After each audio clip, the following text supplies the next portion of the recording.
सिद्धेभ्यः ओम नमः सिद्धेभ्यः ओम नमः सिद्धेभ्यः मोक्ष मार्गस्य नेतारं भेत्तारं कर्म भूभृतां ज्ञातारं विश्वतत्त्वानां वंदे तद्गुण लब्धये। बोलो देवादिदेव 1008 श्री श्रेयांसनाथ भगवान की जय। आचार्य उमा स्वामी महामुनि राज की जय। आचार्य पूज्यपाद स्वामी महामुनि राज की जय। संत शिरोमणि आचार्य गुरु और विद्यासागर जी महामुनि राज की जय। निर्यापक श्रमण मुनि पुंगव श्री सुधा सागर जी महामुनि राज की जय। समस्त मुनि संघ की जय। सूत्र नंबर 23। 22 सूत्र हो गए थे, 23वां भी हो गया था। 23वें का एक बार थोड़ा सा रिवीजन लेके फिर आगे चलते हैं। चतुर्दश नदी सहस्र परिवृत्ता गंगवा सिंध्वा दयो नद्यः। चतुर्दश नदी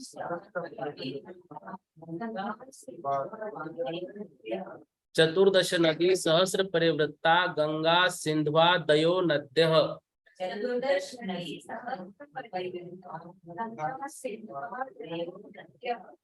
जो गंगा सिंधु आदि नदियां है वो नदियां चतुर्दश नदी सहस्र परिवृत्ता। चतुर्दश मतलब 14, सहस्र मतलब 1000। तो 14,000 परिवृत्ता परिवार नदियों से सहित है। कौन? गंगा सिंधु आदयो नद्यः। गंगा सिंधु आदि नदियां मतलब उन नदियों से, उनसे और परिवार नदियां भी निकलती है गंगा सिंधु आदि नदियों से। इसकी व्याख्या ली थी सरवार सिद्धि के अनुसार। गंगा सिंधु आदि पद का ग्रहण किस लिए किया गया है? समाधान, नदियों का ग्रहण करने के लिए। शंका, उनका तो प्रकरण ही है, अतः गंगा सिंधुआदि पद के बिना ग्रहण किए ही उनका संबंध हो जाता है। समाधान, ऐसी शंका नहीं करनी चाहिए, क्योंकि अनंतर का विधान होता है या प्रतिषेध। इस नियम के अनुसार पश्चिम की ओर बहने वाली नदियों का ही ग्रहण होता है, जो कि इष्ट नहीं है। अतः सूत्र में गंगवा सिंधुआदि पद दिया है।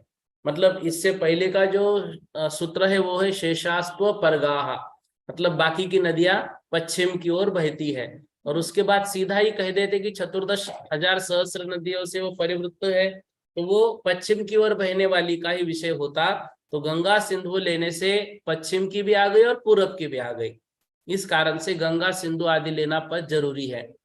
यदि गंगादि इतना ही पद दिया जाता तो पूर्व की ओर बहने वाली नदियों का ग्रहण होता, जो इष्ट नहीं है।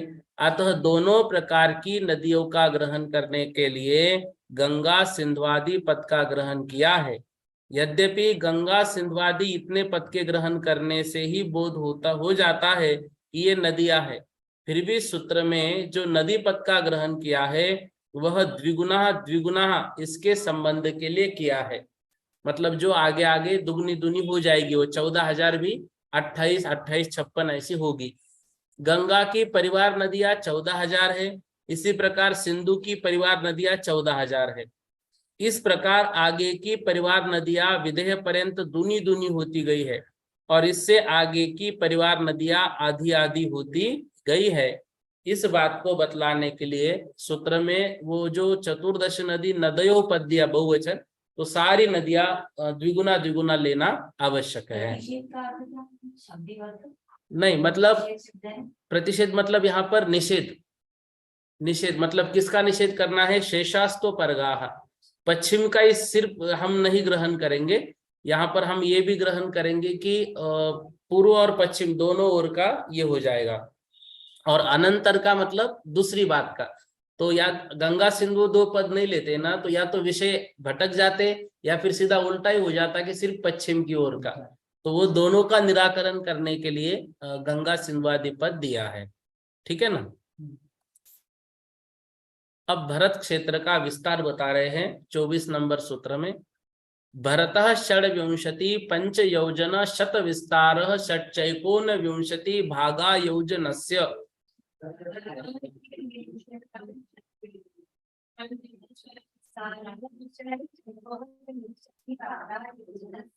भरतः षड्विंशति पंच योजन शत विस्तार षट्चैकोन विंशति भागा योजनस्य।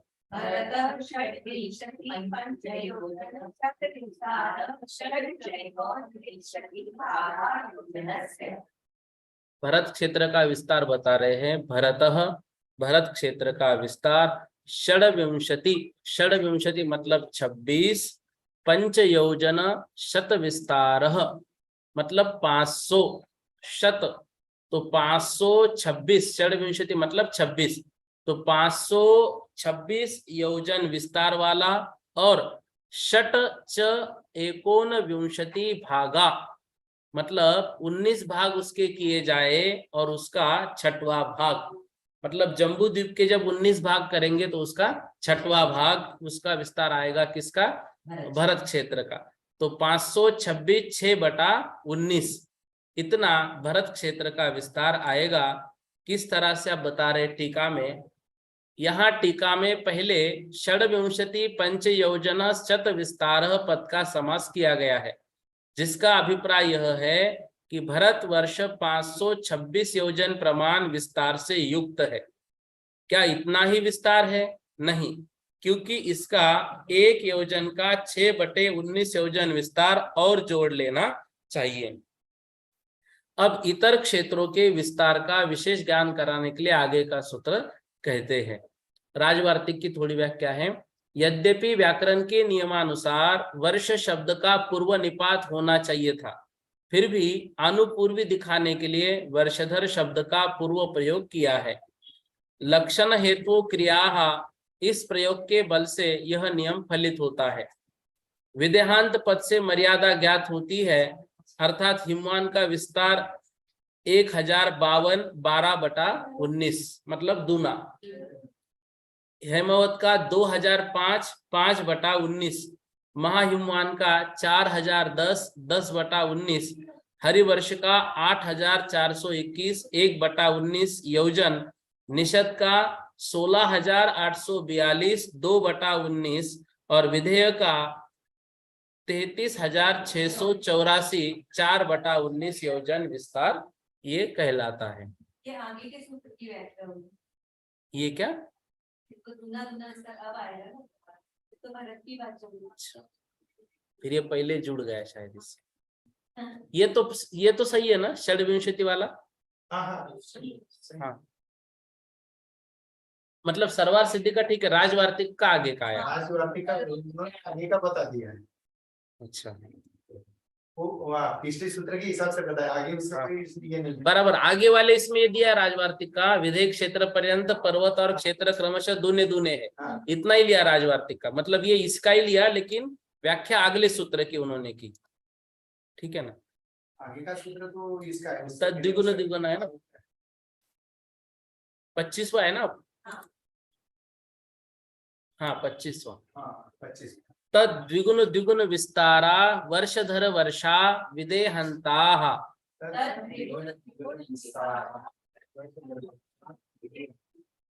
तद द्विगुण द्विगुण विस्तारा वर्षधर वर्षा विदेहंताः।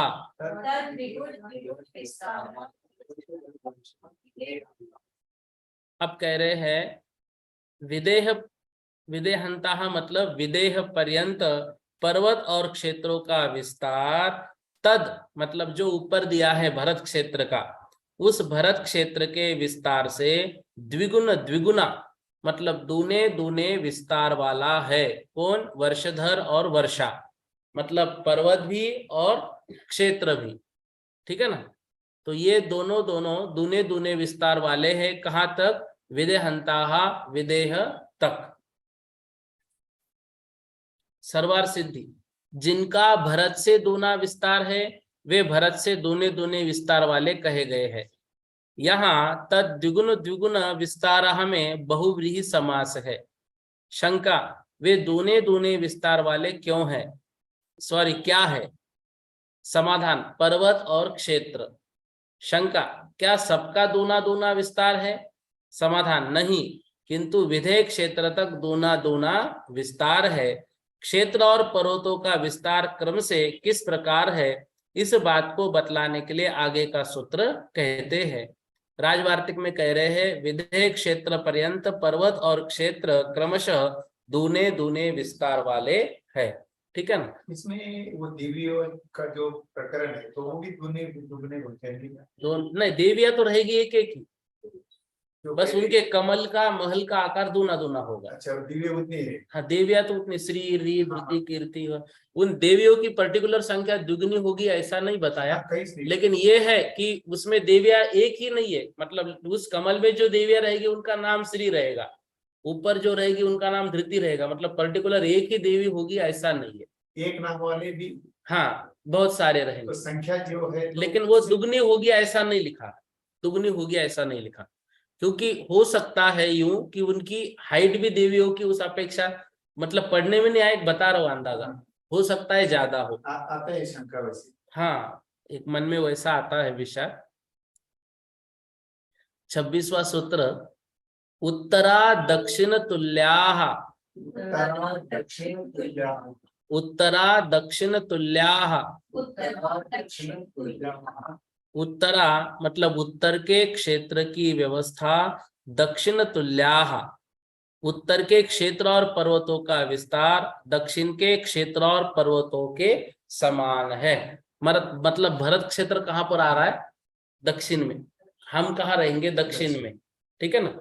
तो ऊपर के जो पर्वत है ऐरावत आदि वो आएंगे उत्तर में, तो उत्तर की सारी रचना कैसी होगी? भरत क्षेत्र के अनुसार। तो भरत क्षेत्र से ऊपर लगाना है विधेय तक, और वैसी ही व्यवस्था ऐरावत से लगाते आना है विधेय तक। अपना जो भूगोल का नक्शा है, हाँ, या विश्व का, तो उसमें दक्षिण ध्रुव के पास ही आता है भारत देश, हाँ, एशिया का। दक्षिण तो ध्रुव के उसमें पास। उसमें कुछ सामने है क्या? नहीं, अभी मतलब महेश भैया की जो क्लास चल रही ना, हाँ। ये लगभग पिछले 7-8 क्लास आप सुनो, इतना बढ़िया उन्होंने वर्णन किया। मतलब ये भूगोल जो अभी चल रहा है और जैन धर्म का भूगोल कैसे घटाना है, तो ये बताया कि मतलब जो भरत क्षेत्र है, उस भरत क्षेत्र में जो आर्यखंड है, उस आर्यखंड में एक डॉट के बराबर हमारी पृथ्वी है। तो ऐसी तो कई सारी पृथ्वियां उसमें हो सकती है, तो हमारी जो पृथ्वी है उसमें डॉट के बराबर है। फिर भी आप कहीं पर रात है तो कहीं पर दिन है, ये क्यों है? तो वो सारा वर्णन उन्होंने बहुत अच्छे तरीके से उसमें किया है, मतलब वैज्ञानिक कारण देकर भी और धर्म के उसमें उदाहरण लेकर भी। लगभग 6-7 क्लास उनकी वही चल रही है, बहुत बढ़िया उन्होंने उसमें वर्णन किया है। तो साम्य तो मतलब नहीं है जैसे, क्योंकि जो विज्ञान मानता है कि पृथ्वी घूम रही है और हम मानते हैं कि पृथ्वी स्थिर है, सूर्य चंद्रमा घूम रहे हैं, इस कारण से उसमें दिक्कत आती है। बट बाकी सारी चीजें तो बहुत अच्छे से उन्होंने एक्सप्लेन की है। सरवार सिद्धि की सरवार सिद्धि की व्याख्या, उत्तर इस पद से ऐरावत क्षेत्र से लेकर नील पर्यंत क्षेत्र और पर्वत लिए गए हैं। इनका विस्तार दक्षिण दिशावर्ती भरतादिक के समान जानना चाहिए। पहले जितना भी कथन कर आए हैं उन सब में यह विशेषता जाननी चाहिए, इससे तालाब और कमल आदि की समानता लगा लेनी चाहिए। इस शंका का समाधान करने के लिए आगे का सूत्र कहते हैं, यहाँ पर शंकाकार कहता है कि इन पूर्वोक्त भरत आदि क्षेत्रों में मनुष्यों का अनुभव आदि क्या समान है या कुछ विशेषता है? यही दिया है ना, और कुछ विशेष है क्या उसमें? राजवार्तिक, ऐरावत आदि नील पर्वत पर्यंत क्षेत्र पर्वत भरत आदि के समान विस्तार वाले। ये तो समझो इजी विषय है ना, ये इसमें इतना कुछ नहीं, मतलब जो नीचे है उतना वही रचना ऊपर है।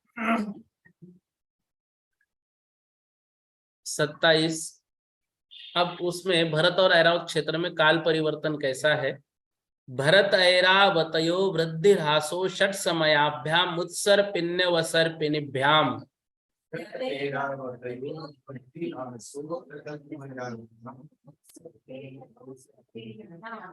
भरत ऐरावतयो वृद्धिरासो षट समयाभ्याम मुत्सर पिण्य वसर पिण्यभ्याम।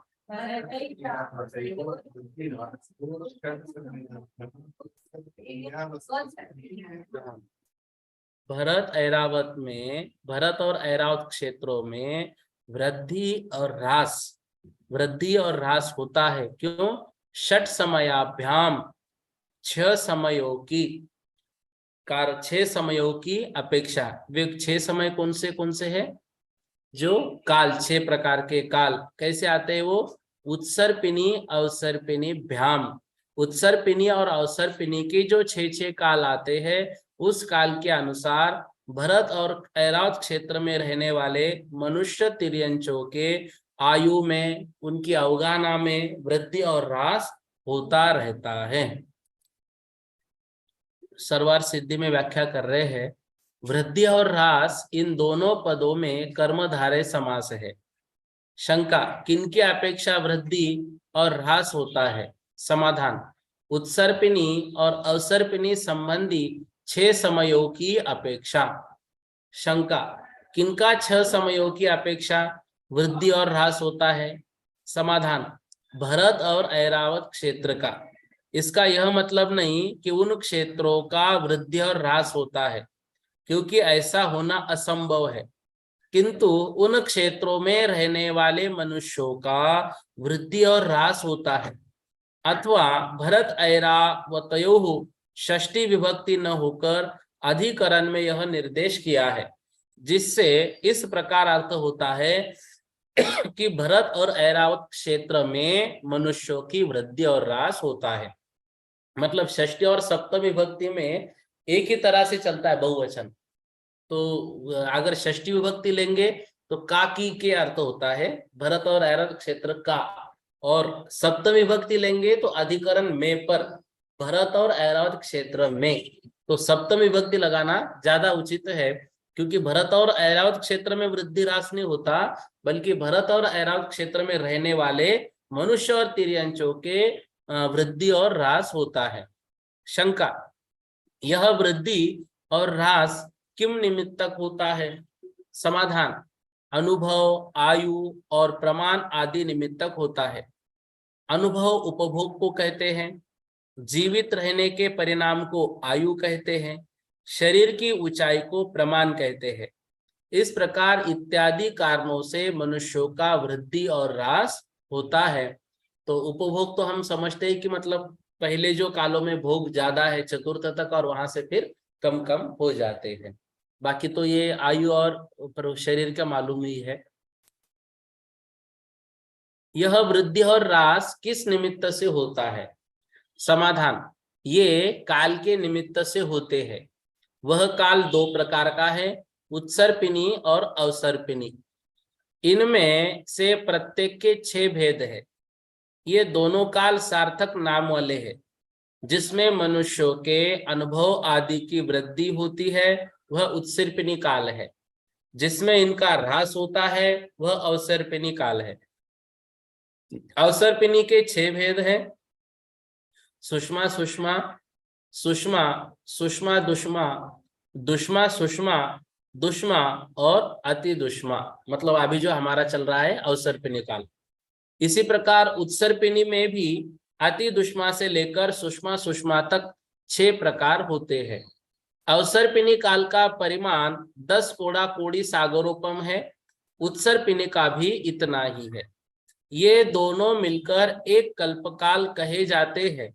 मतलब एक कल्पकाल 20 कोड़ा कोड़ी सागर का, ये दोनों मिलकर एक कल्पकाल कहे जाते हैं।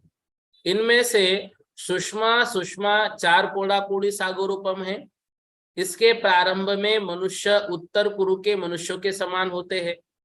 फिर क्रम से हानि होने पर 3 कोड़ा कोड़ी सागरोपम प्रमाण सुषमा काल प्राप्त होता है।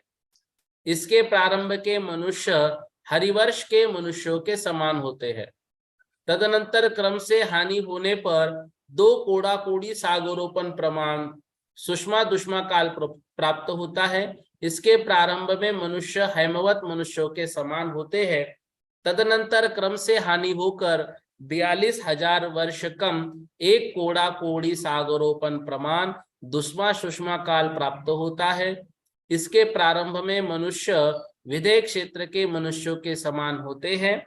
तदनंतर क्रम से हानि होकर 21,000 वर्ष का दुष्मा काल प्राप्त होता है। मतलब ये काल हमारा 21,000 वर्ष का। तदनंतर क्रम से हानि होकर 21,000 वर्ष का अति दुष्मा काल प्राप्त होता है। इस प्रकार उत्सर्पिणी भी विपरीत क्रम से जाननी चाहिए। इतर भूमियों में क्या अवस्था है, इस बात को बतलाने के लिए आगे का सूत्र कहते हैं। इसमें तो कोई दिक्कत नहीं, मतलब बहुत अच्छे से उन्होंने सारा विषय कवर कर लिया है।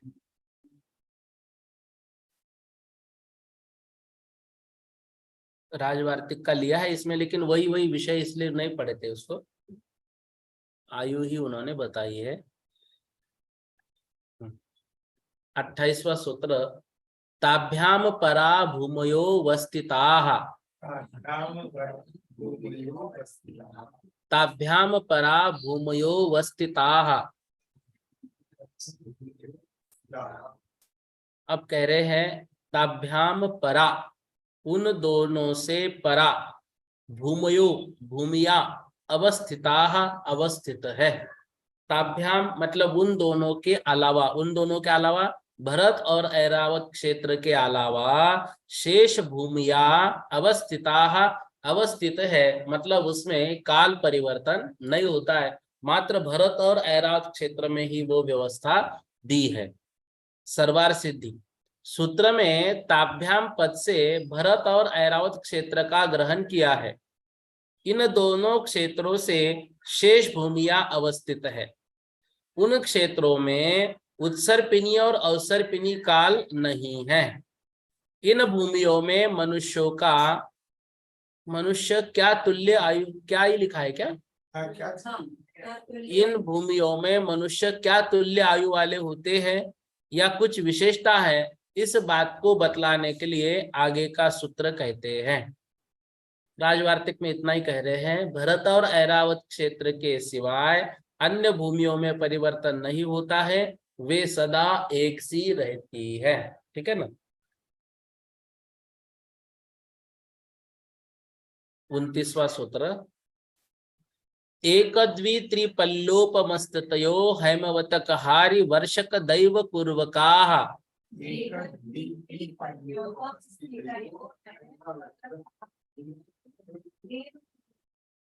दैव होगा ना? हाँ। एक द्वित्रिपल्लोपमस्ततयो हैमवतक हारि वर्षक दैव पूर्वकाः।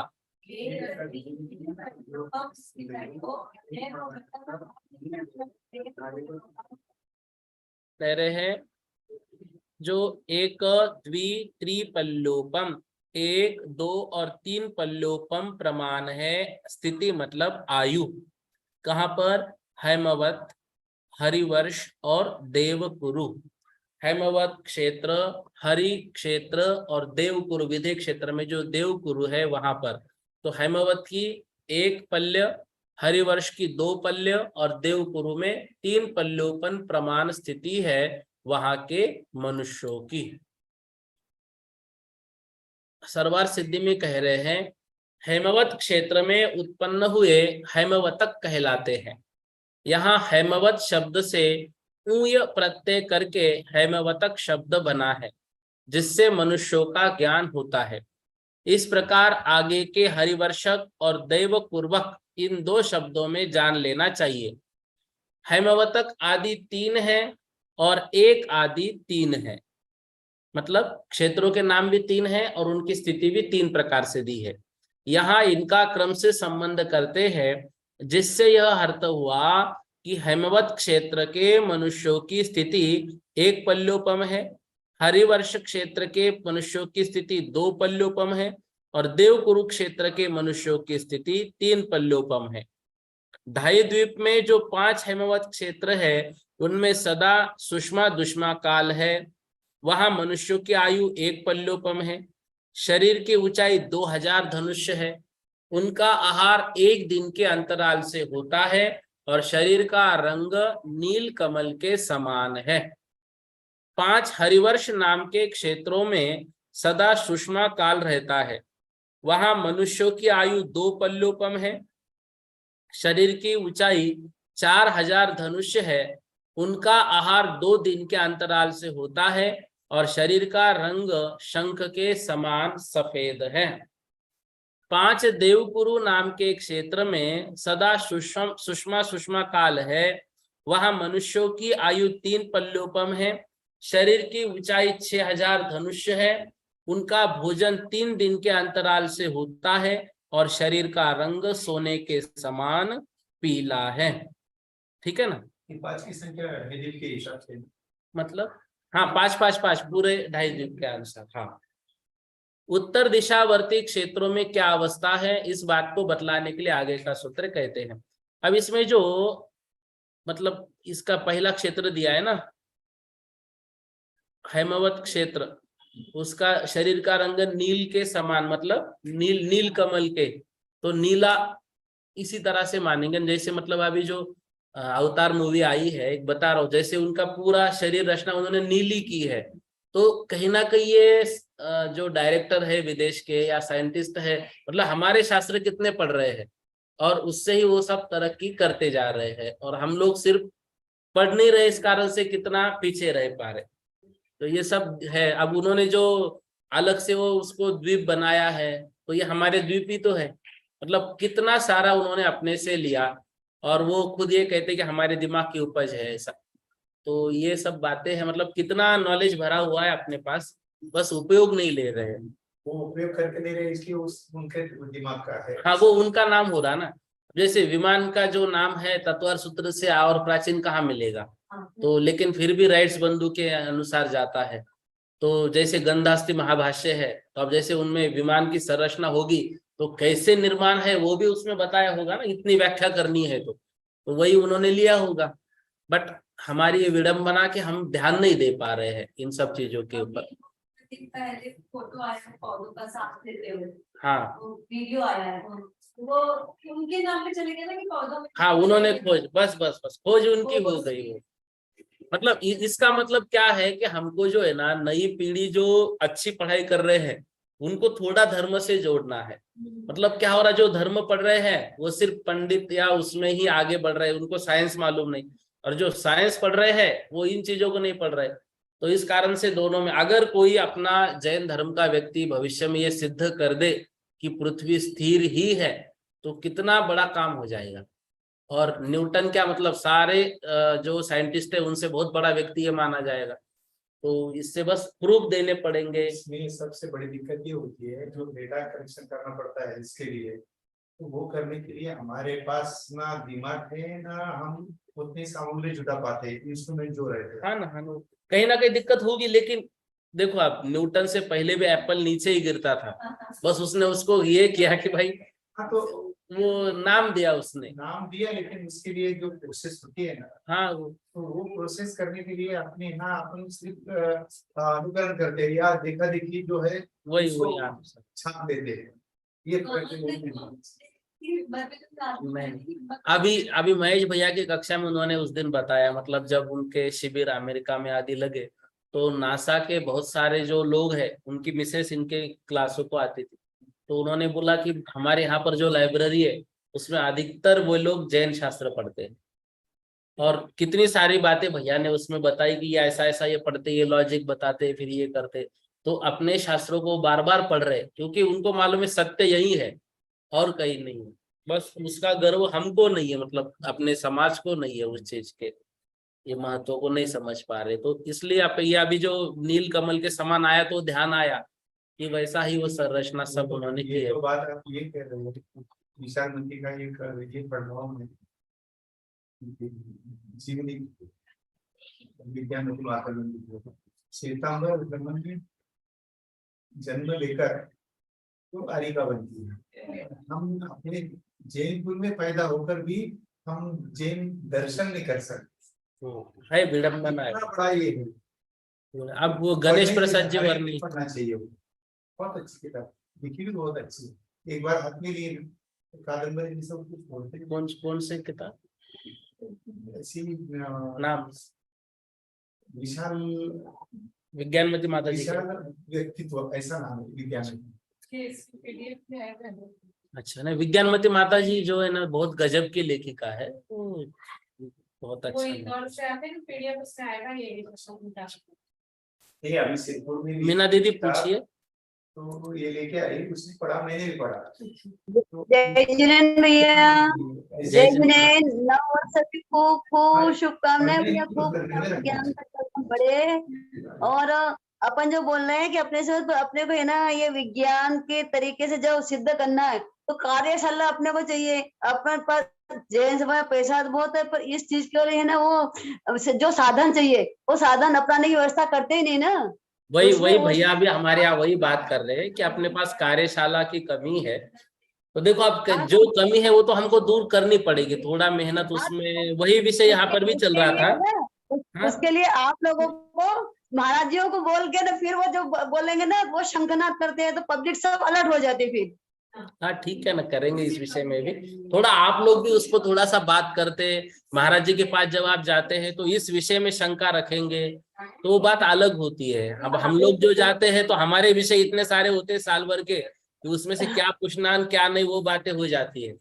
थोड़ा आप भी जब जाते हैं शंका समाधान में इन बातों को लिया कीजिए। बिल्कुल बिल्कुल बिल्कुल। हाँ ठीक है। रिसर्च का जो सब्जेक्ट सर ने लिख किया, मुझे उसी कारण गुजर में। तो यहाँ पे भी हमको कोई नहीं मिलते। कहाँ से आएंगे वो? जो एग्रीकल्चर में रिसर्च हो रहा है, हाँ। तो हमारे फर्स्ट में नहीं हो रहा है, इनका काम ये वही है। बराबर, हाँ, वही स्थिति फिर अपने घर में है। राइट बात है।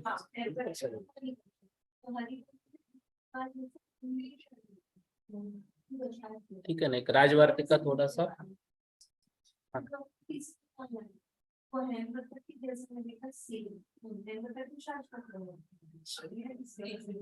ठीक है, एक राजवार्तिक का थोड़ा सा है।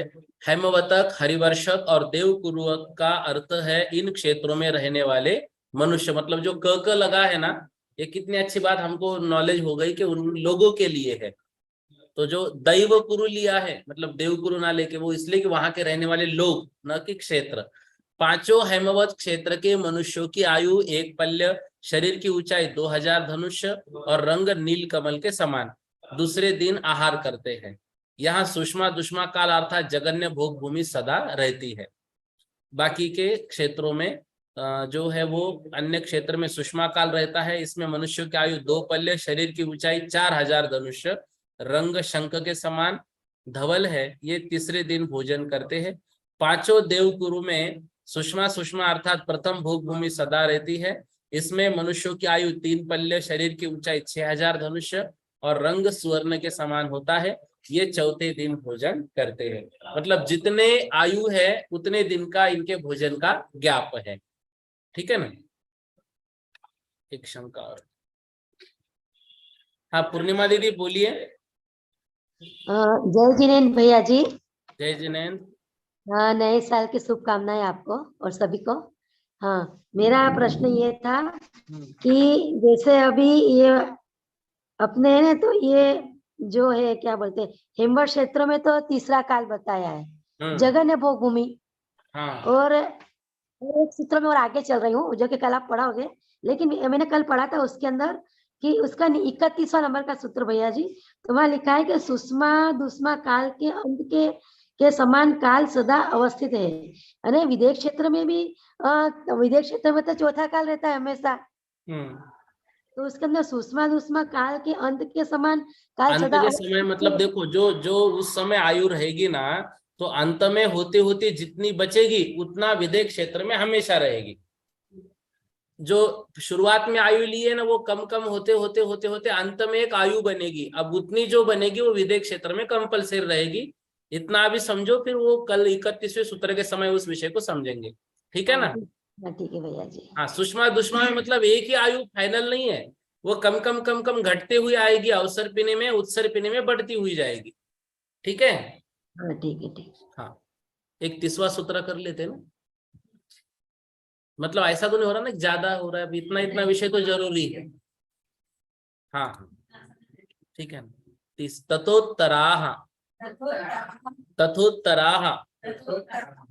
अब दक्षिण के समान, उत्तराः मतलब जो पहले सूत्र लिया था उत्तरा दक्षिण तुल्याः, वही बता रहे हैं दक्षिण के समान वही व्यवस्था सब उत्तर में भी है। सर्वार सिद्धि, जिस प्रकार दक्षिण के क्षेत्रों का व्याख्यान किया है उसी प्रकार उत्तर के क्षेत्रों का जानना चाहिए। हैरण्यवत क्षेत्रों के मनुष्यों की सब बातें हेमवत के मनुष्य के समान है। रम्य क्षेत्र के मनुष्यों की सब बातें हरिवर क्षेत्र के मनुष्यों के समान है। देव कुरुक्षेत्र के मनुष्यों की सब बातें उत्तर कुरुक्षेत्र के मनुष्यों के समान है। 5 विधियों में क्या स्थिति है इस बात का बतलाने के लिए आगे का सूत्र कहते हैं। अब जो है ना, ये दोनों सूत्र की व्याख्या अच्छे से कर लेना, एक तथोत्तराः और एक उत्तरा दक्षिण तुल्याः। अर्थ दोनों के एक है, मतलब कौन से, अन्वयार्थ, लेकिन व्याख्या दोनों की अलग अलग होगी। यहाँ पर मनुष्यों की आयु का व्याख्यान रहेगा और वहां पर क्षेत्र और पर्वतों का रहेगा। तो ये व्याख्या करते समय हम गड़बड़ हो जाते हैं, मतलब बराबर ऐसा लगता है कि भाई यही संरचना ऊपर भी है, लेकिन यहाँ पर इतना याद रखना है, यहाँ जो तथोत्तरा दिया है छोटे सूत्र में आयु की बात है, मनुष्यों की अवगाहना की बात है, और जो उत्तरा दक्षिण तुल्य व्यवस्था है वहां पर क्षेत्र और पहाड़ आदि की विस्तार की बात है। ये दोनों बातें इसमें अंतर है। राजवार्तिक में लिख रहे हैं उत्तरवर्ती क्षेत्र दक्षिण के समान है, अर्थात हैरण्यवत हेमवत के समान, रम्यक हरिवर्ष के समान और देवकुरु उत्तर कुरु के समान ही है। 31वां, विदेहेषु संख्येय कालाः।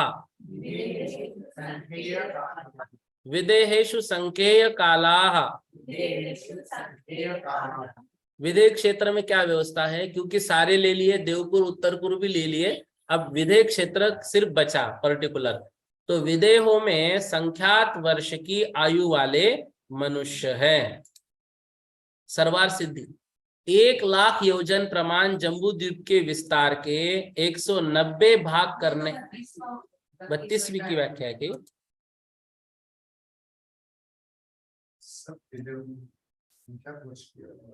नहीं, इसका नहीं, यहाँ पढ़िए पढ़िए।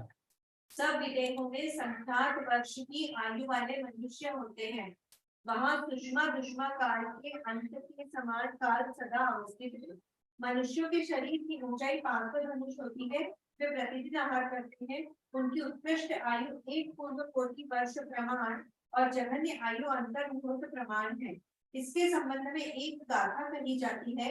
1 पूर्व कोटि का प्रमाण 70 लाख करोड़ और 56,000 करोड़ वर्ष जानना चाहिए। प्रकारांत से उसका ज्ञान कराने के लिए आगे का सूत्र कहते हैं। मतलब इस गाथा का अर्थ क्या है, तो वस्सदु परिमाणम सदरिम खलु कोटि सदस्सहायम 56 च सहस्रा बोधवा वासकोटिनम।